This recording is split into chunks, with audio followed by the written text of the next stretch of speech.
Salut tout le monde, voici une vidéo d'actualité. On va parler du feu sacré. À l'aube de la réunification, je voulais faire un point sur les personnalités en présence.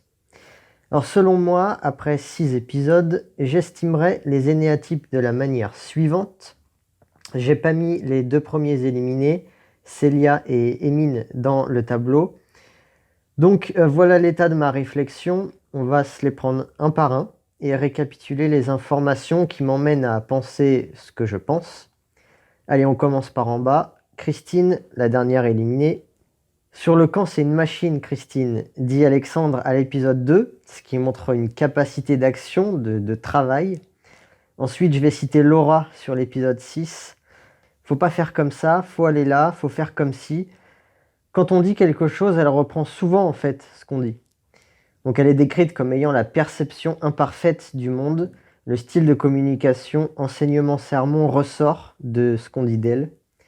Et enfin, elle ne montre pas ses émotions, hein, même quand elle frôle l'élimination sur l'épreuve éliminatoire. Donc un mu. Ensuite, le regretté Martin. Je défendrai le 1 alpha, très émotionnel mais aussi très actif et un centre mental réprimé. Le style de communication et la colère sont visibles. J'en ai marre de moi, je suis à bout de nerfs. Les gars, vous voulez pas aller prendre des feuilles parce que me regarder faire, ça va pas faire avancer les choses. J'ai le sentiment que je fais beaucoup pour ce feu, ça me saoule, j'ai l'impression que les gens me regardent faire, j'en ai marre. Faut être un petit peu modeste dans la vie, tout me saoule, ça me gave. Hello, faut que tu calmes un peu le jeu là. Faut pas qu'elle se sente frustrée. Et je suis ravi d'être dans cette équipe, ça va être compliqué, il va falloir faire sa place. Il y a des opérateurs modaux dans quasiment toutes les citations, hein, le verbe falloir.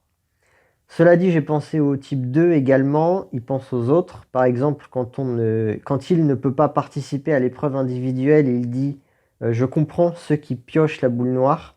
Quand il quitte le jeu, il parle des autres, au lieu de dire oh, je suis triste, tout ça, tout ça. Il dit vivez votre aventure et éclatez-vous. Alors après, pour aider à typer, on peut réfléchir aux sous-types, hein, bien sûr. Si aucun sous-type ne correspond à la personne de près ou de loin, c'est probablement une mauvaise piste. Pour Martin, je trouve que les sous-types conservation, anxiété et même le sous-type social inadaptation sociale du type 1 se devinent par les critiques d'autrui. Pour le feu, en discutant avec Grace, je mettais des pressions énormes et il me disait arrête de stresser, arrête de stresser. Il avait peur de perdre le feu. Et dans la foulée, Grace lui fait des reproches sur son social. Il rentre ici sur le camp, il veut m'apprendre à faire du feu, dit-elle face à la caméra. Tout cela pourrait en plus s'interpréter comme de l'orgueil. Martin se sent important pour sauver le feu, par exemple. Donc voilà, je pense 1 alpha. Grace, je pense au 1 alpha également. J'ai hésité avec le 8 mu jusqu'à peu, mais plusieurs choses me font dire qu'elle est 1. Elle a la détermination du centre instinctif et elle est émotive, ça d'accord. On dirait qu'elle a un langage cru et qu'elle veut montrer une image de force, comme quand elle dit le message que je veux faire passer à toutes les femmes, on est des putains de guerrières. Par contre, ce que je trouve bizarre avec l'hypothèse 8, hein, c'est la scène en fait avec Martin. Elle le critique uniquement face caméra, et en fait elle n'ose pas lui dire le fond de sa pensée. Donc Martin se questionne de pourquoi le feu est en train de s'éteindre, et à un moment donné elle lui dit c'est parce qu'on est en train de l'étouffer, mais j'osais rien te dire. Donc pour moi, ça montre finalement qu'elle est plus dans la maîtrise de soi que du monde. Elle prend sur elle. Même si Martin l'agace, elle ne lui fait pas de réflexion, alors qu'un 8 aurait réagi. À l'épisode 6, elle s'excuse envers l'équipe adverse pour ce qu'elle a dit avant l'épreuve de confort. Denis, j'ai même limite regretté mes mots. Et je crois que c'est à l'épisode 1 aussi où elle avait culpabilisé après une défaite. Ça semble être un sentiment qui l'habite. Et surtout, elle pleure à l'épisode 6 hein, en disant que koh c'est dur, tout ça, tout ça. Donc aux antipodes d'une réaction de force du 8. Elena, je pars sur le 3 alpha. Au début, je la voyais en 1. De toute façon, les autres types ne tiennent pas la route. Hein. On n'a pas beaucoup d'infos sur elle. En gros, ça donne ça. Depuis toute petite, je me bats au sport, au sport, au sport. Bon, le centre instinctif, il est là. Un petit problème d'auto-glorification au moment de sa victoire dans le parcours du combattant. J'ai pu réussir à retrouver une citation de quelqu'un, je crois que c'était dans les épisodes 1 ou 2, qui disait qu'elle est souvent dans le moi-je, moi-je. Les autres ont l'air de dire qu'elle a un côté dirigiste, mais elle est surprise par ce jugement, elle ne se comporte pas du tout comme ça, selon elle. C'est ce qui, selon moi, est un argument en défaveur du 1, qui est un instinctif, qui aime contrôler. Elle dit « Je suis quelqu'un de tout à fait calme, il n'y a jamais eu de chef ici ». Dans le même style, elle compose son équipe en demandant l'avis de ses premiers choix, à l'épisode 1, alors qu'un instinctif serait nettement moins enclin à le faire, c'est lui qui décide. Elena a fait ses choix en collaboration, donc plutôt un 3 qui délègue facilement, tant qu'il obtient le succès, il est content. Elle est amoureuse de la victoire, par exemple quand elle compose son équipe au début, elle souhaite une équipe compétitive sur les épreuves. À l'épisode 4, elle incite une stratégie pour éliminer Tanya, une stratégie sans risque, du moins moins risquée que de voter Rudy. On sait que le problème stratégique du 1, c'est l'idéalisme. Il est plus enclin à prendre des risques, à ce que déteste l'ego du 3. Prendre un risque, c'est prendre le risque d'échouer. Enfin, elle me semble aussi réprimer le mental et aussi l'émotionnel. C'est ça qui m'avait perturbé moi au début. Et bien, l'hypothèse 3 permet d'expliquer cette ambiguïté, cette impression de double répression qu'elle me laisse. On passe au zéniatype 4 maintenant. Anne-Sophie, 4 mu, émotionnelle, elle vit ses émotions avec intensité, ça se voit, comme quand elle tire la boule noire, c'est de la surprise plus de la détresse en l'occurrence, ou même quand Esteban dit au conseil qu'il est qu'à 45%, voilà, ça se voit sur son visage, elle tombe des nues. Elle est instinctive, c'est une prof de Zumba, énergique. Voilà, en fait, Anne-Sophie, si je devais faire une comparaison, c'est la Olga de cette année. 4 mu, c'est le même profil. Et je dirais qu'elle a une L3, elle veut éliminer Rudy pour gagner des épreuves. C'est un peu léger comme exemple de mensonge à soi-même, mais on peut penser qu'elle cherche la différence par le succès. Elodie, 4 mu à L3, pareil. Elle était intéressante à analyser, elle, dommage qu'elle soit partie. Par quoi commencer? Son portrait? Elle dit « Je suis pétillante, déterminée, haute perchée, maladroite et souvent on dit de moi que si je n'existais pas, il faudrait m'inventer. » Donc elle se présente sous son centre instinctif et met en avant son problème d'identité, une certaine fierté d'être soi-même, d'être original. Elle rajoute « J'en ai un peu marre d'être autour d'une table de jeu, j'ai envie que koh soit mon terrain de jeu à moi. » L'envie apparaît dans cette deuxième phrase. Elodie, effectivement, est envieuse de tout. Dans koh, envie de participer aux épreuves, le fait de tirer des boules noires a pour conséquence de grosses émotions. Elle pleure, elle a la rage, elle a la haine. J'ai envie de tout péter, une fois elle dit, et elle s'éclate le pied contre une souche derrière. Par ricochet, elle est envieuse de montrer ses qualités athlétiques. J'ai beau dire que je suis forte, ça ne s'est jamais vu, donc comment prouver qui je suis? Putain, je suis trop bonne en natation. On voit qu'elle a une L3 forte avec la passion secondaire de mensonge à soi-même. Elle pense que c'est par ses compétences qu'elle est quelqu'un. Elle est envieuse d'Elena, elle se compare à elle et elle dit « Je vais tout faire pour que le vote soit pour Elena, parce que Emine, on a encore besoin de lui. Moi, j'adore cette personne. Même si on perd Elena, je remplace Elena. Donc il n'y a pas de souci en fait. » Elle base sa stratégie à la fois sur un critère émotionnel, elle adore Emine, alors qu'elle a la haine contre Elena, qui lui fait de l'ombre dans l'équipe. Elle est compétitive et pense qu'évincer Elena lui permettrait de se distinguer.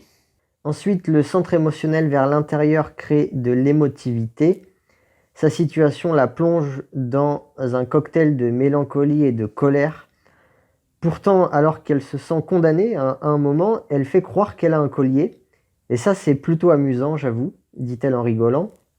Le 4 a cette capacité de changer d'émotion rapidement, passer vite de l'un à l'autre, en plus avec de l'exagération, bien sûr. C'est ça à la base, l'évitement de la banalité, c'est une exagération des émotions pour se sentir unique par rapport aux autres. Bon, ça donne un côté lunatique dont elle a conscience, puisqu'elle le dit au conseil. « Je suis très lunatique, Denis, donc je passe du chaud au froid au tiède en un quart d'heure. » Enfin, la conscience de soi n'est pas ouf non plus, car elle poursuit en disant Ici, on est dans des conditions particulières, il y a beaucoup plus d'émotions, et donc je pense que c'est tous ces facteurs assemblés ensemble qui font que je suis un peu moins optimiste que d'habitude. Et ouais, koh ça augmente naturellement l'ego, donc quand on se connaît mal, on peut être surpris de ce que ça montre de nous. Enfin, pour assurer la compulsion d'évitement de la banalité, le 4 a pour mécanisme de défense préféré l'introjection et la sublimation. On va prendre ce que nous dit Martin. Élodie, elle ramène un peu tout à elle de façon très négative. Dès qu'on parle en petit groupe, elle pense qu'on parle d'elle. Voilà, ça c'est la critique classique qu'on adresse aux 4. Ils transposent en eux des émotions, souvent négatives. Ça crée une susceptibilité exagérée. Le 4 crée du négatif, de la souffrance en lui, en amplifiant l'ampleur de reproches réels qu'on leur fait, ou carrément en fantasmant des reproches imaginaires. Vis-à-vis d'un groupe, ça le place dans une position de rejet du groupe, donc une position qui n'est pas banale. Il n'y a personne qui vient me parler, ça m'énerve d'être parmi plein d'hypocrites. Voilà, elle ne se sent pas respectée, même rejetée. Je me suis senti un peu exclu au sein de mon équipe aujourd'hui, parce qu'Anne-Sophie tombe sur la boule noire hier, c'est toute une catastrophe, tout le monde la soutient. Moi je tombe sur la 3e fois consécutive une boule noire et j'ai pas une parole. Denis a bien fait d'insister, dès qu'on creuse la question pourquoi apparaît l'envie. Elle se compare à Anne-Sophie, elle est envieuse. À ce même conseil, Rudy nous récapitule les néatypes 4. Tu vois pas les choses qu'on fait pour toi, t'es tellement émotif, tellement dans ton truc, tellement négatif pour toi que tu vois pas ce qu'il y a autour. Un centre émotionnel, une direction vers l'intérieur de la mélancolie. Après, pour finir, on peut penser que le chant, c'est pour elle une activité de sublimation.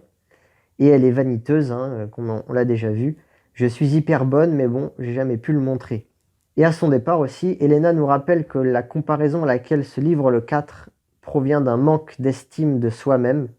Prends confiance en toi parce que je pense que c'est ça qui te manque et c'est ça qui fait que tu as parfois des bas. Bon, elle mentionne que le manque de confiance en soi et non le manque d'amour de soi. C'est pas tout à fait pareil, mais le 4 mu, comme il réprime le mental, il cumule les deux. Julie, peut-être celle qu'on a le moins vue, ça va être très rapide, elle cogite, on n'a pas vraiment vu d'émotion, enfin pas moi en tout cas. Dans le pré-générique, j'ai noté une projection. Le pouvoir du talisman fait peur à tout le monde, je pense. C'est la projection classique du 6, il projette sa peur. Comme lui, il a peur, il évite la déviance en pensant que tout le monde pense comme lui, donc que tout le monde a peur. Voilà, c'est tout. Donc je pense 6 mu. Frédéric, maintenant, le futur gagnant de la saison. Je pense que c'est un 6 mu. Épisode 1, en parlant de Célia, qui fait croire qu'elle a trouvé un avantage. Peut-être que c'est le cas, peut-être pas. Ça met le doute parce qu'on est jour de conseil. Je pense que tout le monde n'est pas 100% serein. Ensuite, épisode 2, il culpabilise d'avoir fait perdre son équipe. Désolé les gars, franchement, je suis vraiment déçu de moi et je suis désolé pour eux, dit-il ensuite à Denis. Après, j'ai pas noté grand-chose en fait sur Fred, juste qu'il a l'air actif sur le camp. Il a l'âme d'un leader, et on pourrait même dire d'un leader positif. Personne ne se plaint de lui, au contraire même.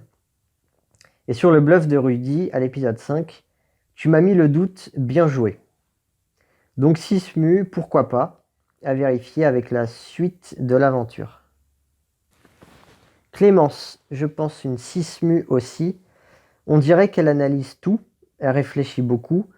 Par exemple, je pense qu'elle va essayer de jouer ses cartes avec les rouges, et c'est très compliqué à appréhender pour la suite du jeu, donc en parlant de Tania. Quand elle débarque chez les rouges, en parlant de Tania encore, je pense qu'on l'a déjà perdue. Donc on note que l'anticipation de l'avenir est perçue plus facilement par le versant négatif. D'autres citations plus directes qui illustrent la passion de peur et la fierté. Je pense que tout le monde est un peu stressé, un peu dans le doute, dit-elle au conseil de l'épisode 4. On peut y voir une projection. Si ça se trouve, c'est ma dernière épreuve demain, à l'épisode 6. Je crois qu'elle dit ça qu'elle avait mal au ventre, si j'ai bien compris. Elle revient de l'infirmerie. Contente de retrouver le camp, je culpabilisais de laisser mes coéquipiers ici hier. J'avais peur de ne pas les revoir avant l'épreuve. Elle ajoute « J'ai eu trop peur en saluant Elena ». Ensuite, j'ai noté ceci. J'ai un côté très franc et sa famille dit qu'elle a un caractère fort. Donc si c'est un 6, elle serait plutôt à dominante contrephobique. C'est sûr que pendant l'épisode 6 où elle a refusé d'appeler le médecin, ça y ressemblait, hein. La contrephobie du 6, c'est de la témérité. Clémence est téméraire. Une témérité qui a pour motivation d'éviter la déviance. En général, les 6 qui sont dans koh ils sont fans de l'émission. Donc parmi leur groupe, envers lesquels ils sont loyaux, on retrouve le bleu de l'émission, c'est-à-dire le côté guerrier, aventurier. Et elle le dit clairement en pleurant de fatigue à l'épisode 3.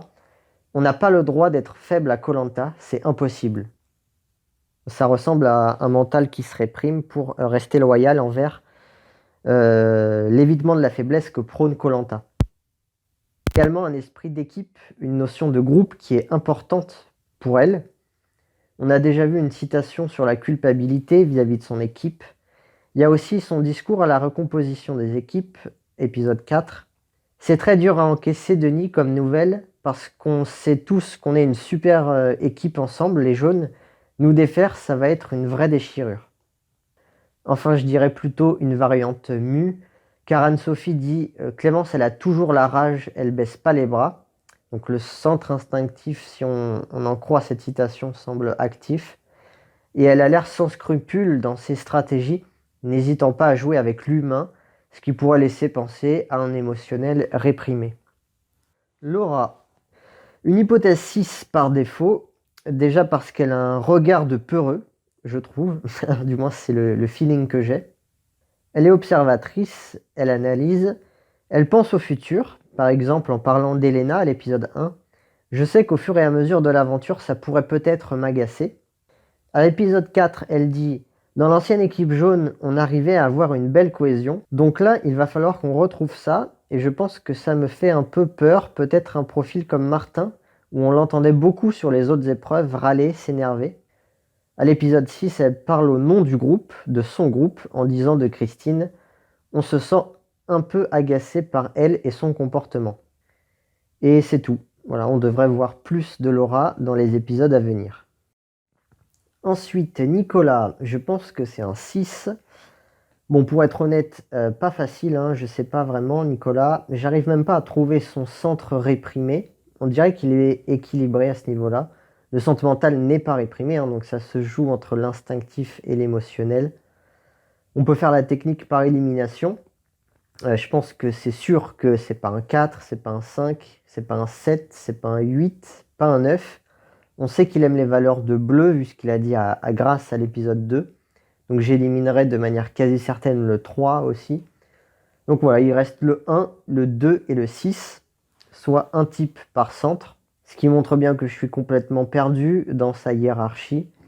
Voilà, Nicolas est là-dedans, je pense, mais pour l'hypothèse 1, je n'ai trouvé strictement aucun exemple de colère. Il donne l'impression d'être apaisé à l'intérieur de lui. Le 1 tente d'éviter la colère, mais on voit quand même hein, qu'il est en colère. Nicolas, non. En tout cas, moi, je ne l'ai pas vu. Et puis même socialement, il a l'air bon, ce qui en creux est plutôt un petit argument en défaveur du 1 et en faveur du 6 ou du 2. Il a même, je trouve, une aisance humaine, relationnelle, qui pourrait faire penser au 2. Il est souriant. Pourtant, il n'a pas l'air de penser aux autres plus que ça, ou alors on l'a pas vu. Dans tous les cas, il a l'air d'avoir un niveau d'intégration plutôt élevé, ce qui rajoute à la difficulté du typage. Donc par défaut, je pense quand même que c'est un 6. Hein. Il réfléchit beaucoup. Ok. Après, pour aller plus loin dans l'hypothèse 6, il faudrait voir des moments de centre mental réprimé et de doute de soi notamment. Or, il dégage pas trop de manque de confiance en soi. Après, c'est peut-être qu'une façade. Hein. Mais j'ai quand même noté ceci. Épisode 2, il dit à Grace « Je sens le petit procès d'intention ». Il y a de la suspicion. Épisode 3, je pense que Rudy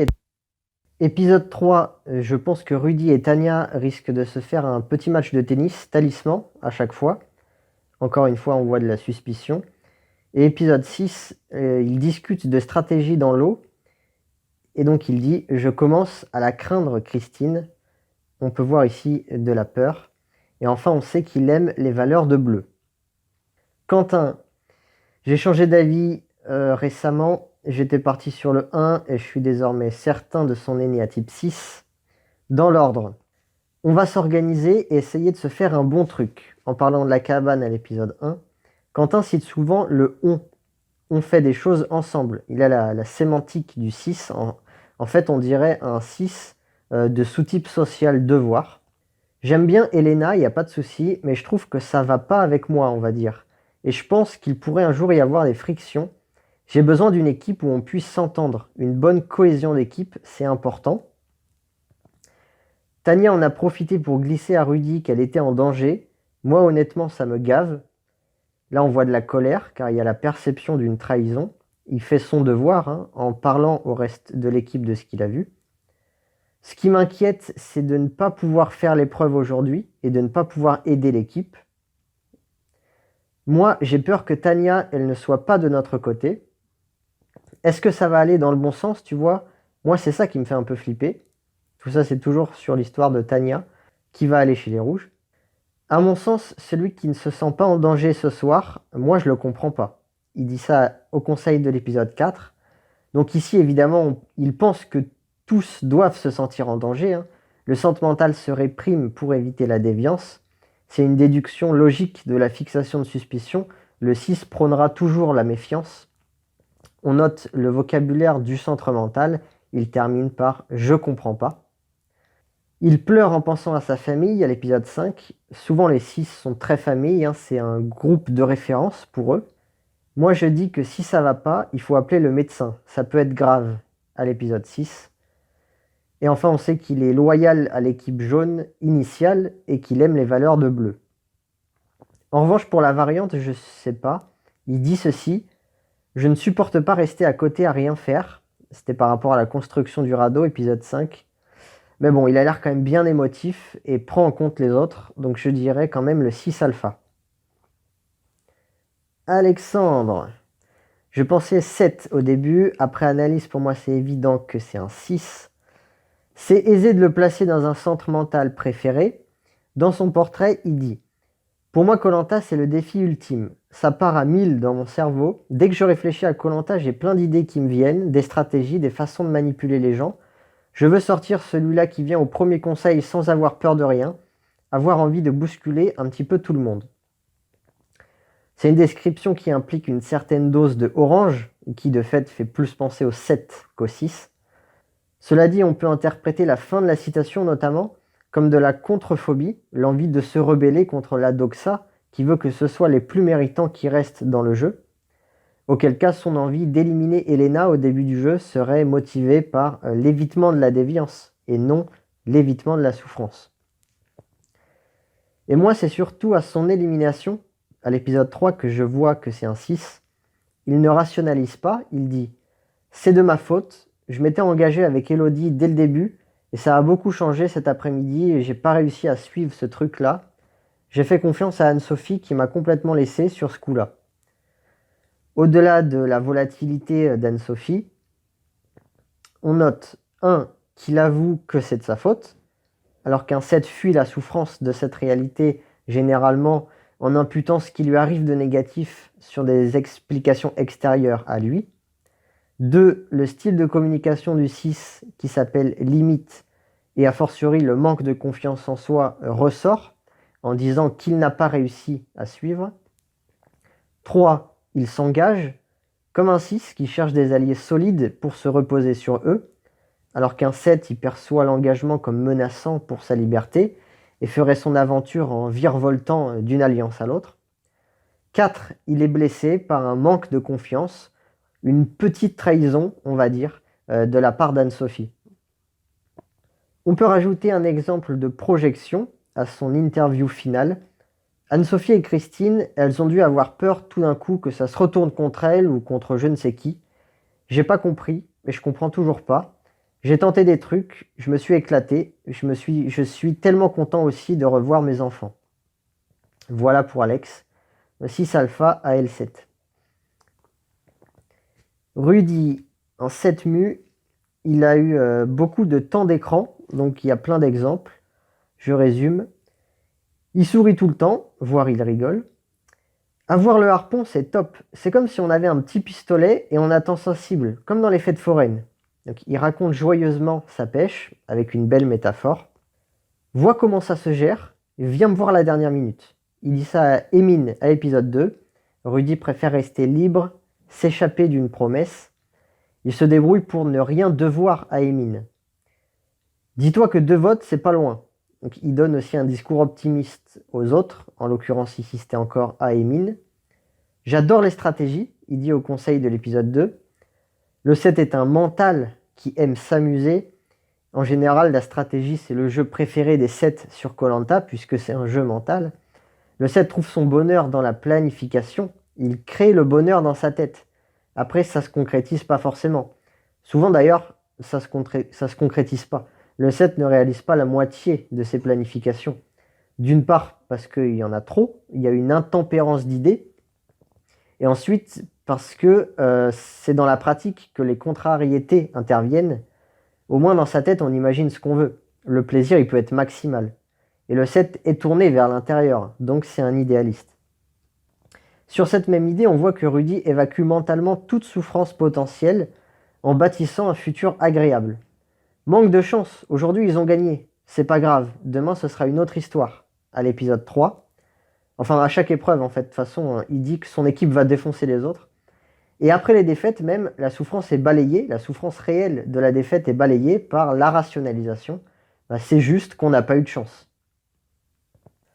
La souffrance des autres l'embête. Il fait des remarques à Elodie qui se plaint à l'épisode 3. Je pense être à la station stand-by, mais pour l'instant, le train est toujours en route à l'épisode 4. On voit aussi que c'est un intuitif dans le MBTI. Il aime beaucoup les métaphores. Hein. En étant un 7, ça l'amuse. Je suis quelqu'un qui met l'ambiance, j'aime m'amuser, je tiens pas sur place, je suis en bout en train. Je suis le plus heureux des hommes dans le combat et dans l'action. Ça, c'est son portrait. On note aussi qu'il a 2 enfants, mais qu'il est célibataire à 41 ans. Toujours compliqué, hein, l'engagement émotionnel pour un 7. Alors globalement, on voit l'intempérance dans son côté joueur, très prononcé. C'est un baratineur, comme il dit. Ou même, à l'épisode 5, il veut faire croire qu'il a trouvé un collier. Son idée, elle est longue. Elle n'est pas juste je remplis une poche et voilà. Il prolonge son idée, il l'étoffe. Il pense à monter son chapeau. Plus, il prévoit que Esteban doit aller dire à Elena regarde, il a trouvé un collier. Bref, sa planification, elle est quand même complexe. Sinon, à l'épisode 4 aussi, il danse quand il trouve le détournement de vote. À son élimination, il dit peut-être que j'ai pas été performant, faut peut-être l'avouer aussi. Donc ça va, il n'est pas complètement à l'ouest, même si l'ego se défend, d'une part en rappelant, avant la citation que je viens de lire, que ça aurait dû être Anne-Sophie qui sort, et d'autre part avec les peut-être. Parfois tu n'écoutes pas forcément les consignes, dit Elena. Un problème de cohésion d'équipe pour Fred. Bref, on devine que c'est le côté individualiste du 7 qui l'a éliminé. Je crois que quand on est à koh Lanta, on devient parano, on voit le mal partout, surtout quelqu'un comme moi qui est totalement méfiant.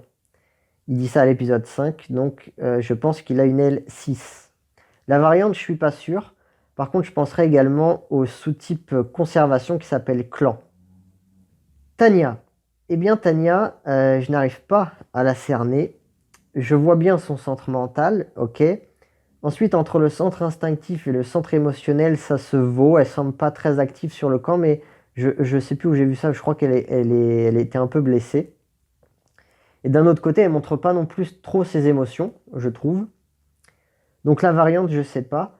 Je pensais au 7 parce qu'elle a l'air d'avoir un côté individualiste. Elle n'est pas loyale envers son équipe jaune au début, comme le serait un 6, ni à son ami rouge Rudy. Parce que le 6 peut avoir des comportements opposés en fonction de l'objet de sa loyauté. Mais Tania, à l'épisode 3, finalement, elle pense à sauver sa peau. Elle donne même pas son talisman à Rudy. Elle le donne à Christine juste pour s'empêcher des remarques. Ensuite, elle se sent pas en danger à l'épisode 4. Peut-être un biais d'optimisme. C'est d'ailleurs l'épisode où elle se fait éliminer. Elle se fait éliminer pour le double jeu que tu as joué entre les rouges et les jaunes, lui dit Fred. Et elle se défend en disant « Je n'ai pas joué de double jeu ». On dirait globalement une situation de 7, un rôle d'électron libre et une rationalisation. Moi, je suis personnellement curieux de voir la suite de l'aventure de Tania. On termine avec les 3 aînés à type 9. Benjamin qui a abandonné, paresseux sur le camp, une énergie absente, pas d'impact sur le jeu ni stratégiquement ni ailleurs. Il s'est laissé vivre. Il veut abandonner plus tôt que ce qu'il a réellement fait, et c'est pour l'équipe qu'il est resté un peu, qu'il a participé à l'épreuve des radeaux.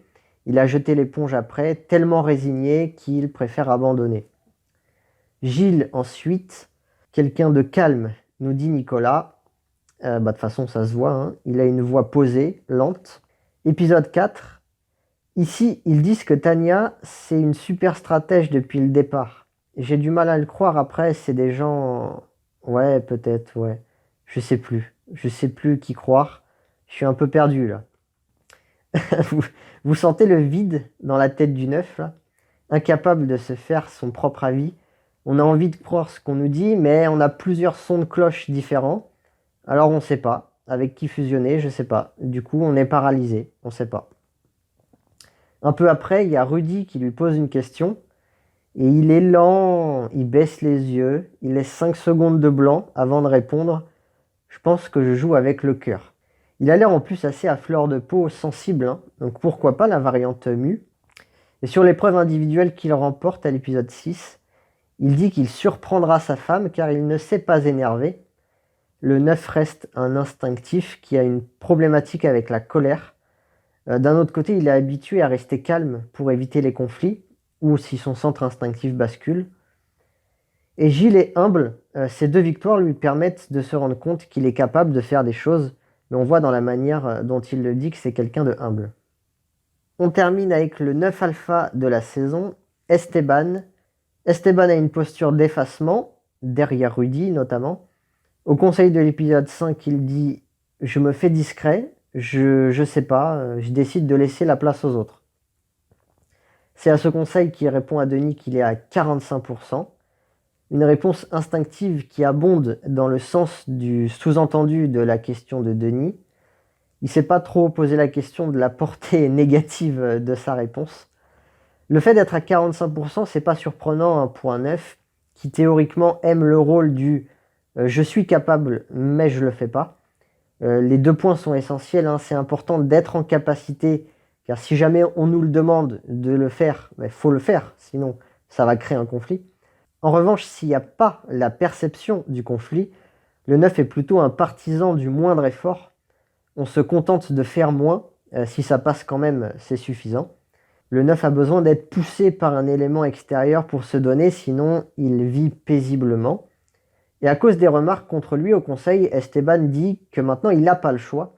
Faut y aller, faudra s'impliquer. À l'épisode 5, il donne son avis sur la construction du radeau. Moi, je pense qu'il vaut mieux respecter les... comme vous voulez. Ah, bah non, finalement. Il ravale son avis, c'est de l'oubli de soi. Esteban, il parle jamais. Il écoute, et il donne pas son avis, nous dit Quentin à l'épisode 6. On décèle aussi le problème stratégique du 9, la résignation, dans cette citation. S'ils veulent faire front commun contre moi, bah ils le feront et je prendrai la porte, à l'épisode 6. Il dit aussi « je suis un diesel ». Le centre instinctif galère à s'allumer. Bah après, quand il est allumé, en général, il galère à s'éteindre. C'est les changements de rythme qu'aiment pas les 9 en général. Sauf s'il y a une perception du conflit, alors le centre instinctif peut basculer, ça crée une paralysie. Je pense avoir trouvé on va dire un mini-exemple de bascule. C'est à l'épisode 5, juste avant le conseil, il discute avec Elena, qui lui dit « Rudy a dit qu'il avait un collier, je suppose que c'est pas vrai ». Il reste bloqué quelques secondes, sans mots, sans réaction, et il s'en va, sans rien dire. Enfin, un exemple de perception des conflits plus net. Je vais me faire rouspéter par ma femme. Si elle me voit manger comme ça, elle va me dire « T'aurais pu prendre des couverts quand même ». À l'épisode 5. Un conflit imaginaire en l'occurrence. Donc un exemple qui souligne aussi l'utilisation importante du centre mental chez Esteban. Voilà, dites-moi ce que vous en pensez dans les commentaires.